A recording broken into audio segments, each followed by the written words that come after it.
পরিবহন দপ্তর ট্রান্সপোর্ট দপ্তরের রিভিউ মিটিং যেটা আমরা নিয়মিত করে থাকি এবং পরিবহন দপ্তর একটা এমন দপ্তর আপনারা জানেন যে ডাইরেক্টলি ইনডাইরেক্টলি সরকারের অনেকগুলো দপ্তর তার সঙ্গে যুক্ত থাকে, জড়িত থাকে এবং সে বিষয়ে আজকে একদিকে যেমন আমরা এই দপ্তরের অধীন বিভিন্ন আমাদের যে প্রজেক্ট সারা রাজ্যে চলছে, মোটর স্ট্যান্ড বলুন, ডিটিও অফিস বলুন বা বিভিন্ন ক্ষেত্রে বিভিন্ন পরিষেবা, সেই বিষয় নিয়ে আলোচনা হচ্ছে এবং এখানে যারা উপস্থিত আছেন আমাদের secretary transport, additional secretary transport, SP traffic, আমাদের ডাইরেক্টর ট্যুরিজম আছেন, চিফ ইঞ্জিনিয়ার রয়েছেন আরডির, এডিশনাল চিফ ইঞ্জিনিয়ার রয়েছেন আমাদের পিডব্লিউডির, এনআইসির প্রতিনিধি রয়েছে, এসবিআই ব্যাংক থেকে প্রতিনিধি রয়েছেন, পুলিশ থেকে আধিকারিকরা আছেন, বিভিন্ন লাইন ডিপার্টমেন্টের আধিকারিকরা এখানে আছেন এবং সমস্ত বিষয়গুলো নিয়ে আমাদের দপ্তরের সঙ্গে জড়িত এই আলোচনা আমরা আজকে এখানে অনুষ্ঠিত করছি। দীর্ঘক্ষণ মিটিং হয়েছে এবং কিছু গুরুত্বপূর্ণ সিদ্ধান্ত আমরা নিয়েছি এবং আধিকারিকদেরকে পরিষ্কার ভাষায় বলা হয়েছে যাতে ডেভেলপমেন্টাল যে প্রজেক্টগুলো রয়েছে আমাদের সারা রাজ্যে চলছে পরিবহন দপ্তরের অধীন, সেগুলো সঠিক সময়ে শেষ করা, যাতে কোথাও কোনো ধরনের ডিসরাপশন বা গাফিলতি না হয় এবং কোয়ালিটি মেনটেন করে সেই কাজগুলোকে সম্পন্ন করা এবং যেই টাইম ফ্রেমের মধ্যে কাজ করার প্রতিশ্রুতি রয়েছে সেই টাইম ফ্রেমের মধ্যে কাজগুলো যেন সম্পন্ন করা হয়, সে বিষয়ে আমাদের একটা গুরুত্বপূর্ণ আলোচনা হয়েছে। আধিকারিকরা তাদের মতামত দিয়েছেন এবং আগামী দিনে কিভাবে এই প্রজেক্টগুলোকে, প্রায় 150 কোটি টাকার কাছে প্রজেক্ট পরিবহন দপ্তরে সারা রাজ্যে চলছে, এই প্রজেক্টগুলো আমরা আগামী দিনে টাইম বাউন্ড প্রোগ্রাম হিসাবে আমরা গ্রহণ করেছি এবং এগুলোকে আমরা শেষ করব। তার বাইরে আপনারা জানেন যে পরিবহন দপ্তর, ট্রাফিক ডিপার্টমেন্ট রোড সেফটির উপর আমরা বিভিন্ন কর্মসূচি আয়োজন করে থাকি, অর্থাৎ অ্যাক্সিডেন্টের সংখ্যা কি করে আরো কমানো যায়, কিভাবে মানুষকে আমাদের অ্যাক্সিডেন্ট যদি ঘটে থাকে সেখান থেকে রেস্কিউ করে সঠিক সময়ে হাসপাতালে পৌঁছে তার জীবন বাঁচানো যায়, সে বিষয়ে গুড সামারিটান একটা প্রজেক্ট ছিল, স্কিম ছিল বিগত দিনে কেন্দ্রীয় সরকারের। সেই গুড সামারিটান স্কিম বর্তমানে পরিবর্তন করে রাহবীর স্কিমে পরিণত করা হয়েছে এবং গুড সামারিটান প্রকল্পটা কি ছিল, স্কিমটা আগে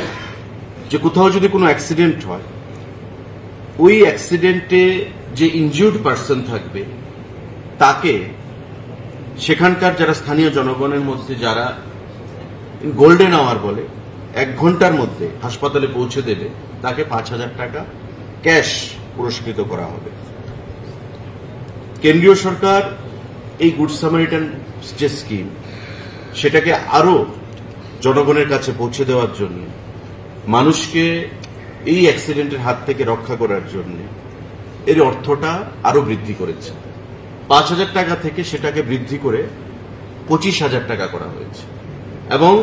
গুড সামারিটান যে স্কিম তার নাম বদলে সেটাকে রাহবীর স্কিম নামে প্রদান করা হয়েছে নতুনভাবে এবং তাতে বলা হয়েছে কিছু ক্রাইটেরিয়া আছে, যে অ্যাক্সিডেন্ট হলো সেই অ্যাক্সিডেন্টে যে ইনজিউর্ড পার্সন তাকে সেখান থেকে হাসপাতালে পৌঁছে দিতে হবে গোল্ডেন আওয়ারে এবং ওই স্থানীয় পুলিশকে সেটা রিপোর্ট করতে হবে, স্থানীয় পুলিশ থেকে রিকমেন্ডেশন নিয়ে ট্রান্সপোর্ট ডিপার্টমেন্ট সেটা গুড সামারিটানের অর্থ প্রদান করবে এবং ট্রান্সপোর্ট ডিপার্টমেন্ট সেটা কেন্দ্রীয় সরকারকে কমিউনিকেট করবে। এই যে প্রসেস সেটা আমাদের রয়েছে, কিন্তু আমাদের রাজ্যে অনেক জায়গায় অনেক অ্যাক্সিডেন্ট হচ্ছে কিন্তু অনেকে জানে না যে what is good Samaritan is all about, আর নতুন যে রাহবীর এসছে সেটা কি। তো সেই বিষয়ে আমরা প্রতি ডিটিওরা এখানে আছেন, তাদেরকে বলা হয়েছে, এসপি ট্রাফিক নিজে আছেন, পুলিশ তরফ থেকে তাদের সঙ্গে আলোচনা হয়েছে এবং সেটাকে নিয়ে আমরা আগামী দিনে আরো ডিস্ট্রিক্ট লেভেলে বিস্তৃতভাবে আলোচনা করব, যাতে করে এই প্রকল্পটা স্কিম যেটা কেন্দ্রীয় সরকার প্রদান করেছে সেটাকে আমরা আরো জনপ্রিয় করে তুলতে পারি, পাবলিকের মধ্যে আরো অ্যাকসেপ্টেবল করে তুলতে পারি এবং অ্যাক্সিডেন্টের সংখ্যা কমিয়ে মানুষকে তার জীবনদান আমরা নতুনভাবে করতে পারি, সে বিষয়ে আমাদের এখানে আলোচনা হয়েছে। তার বাইরে আমাদের আপনারা জানেন যে ক্যাশলেস সিস্টেম পরিবহন দপ্তর আমরা শুরু করেছি এবং we are happy to declare যে এবার হাইয়েস্ট রেভিনিউ আমরা পরিবহন দপ্তর থেকে রাজ্য সরকারকে দিয়েছি 155 কোটি টাকা। এবং ক্যাশলেস সিস্টেম চালু হওয়ার পর থেকে এই আমাদের যে রেভিনিউ জেনারেশন তার মধ্যে ট্রান্সপারেন্সি এসছে, স্বচ্ছতা এবং অর্থের যে পরিমাণ রেভিনিউ জেনারেশন সেটা আরো অনেক বৃদ্ধি পেয়েছে। Highest ever revenue generated by transport department.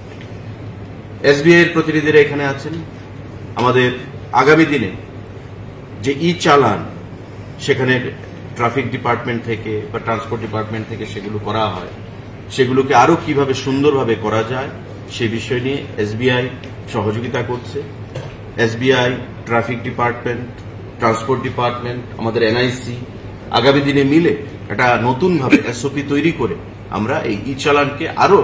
স্বচ্ছতার সঙ্গে আরো এফেক্টিভ কিভাবে বানানো যায় সেই বিষয়ে আজকে এখানে আলোচনা হয়েছে। আপনারা জানেন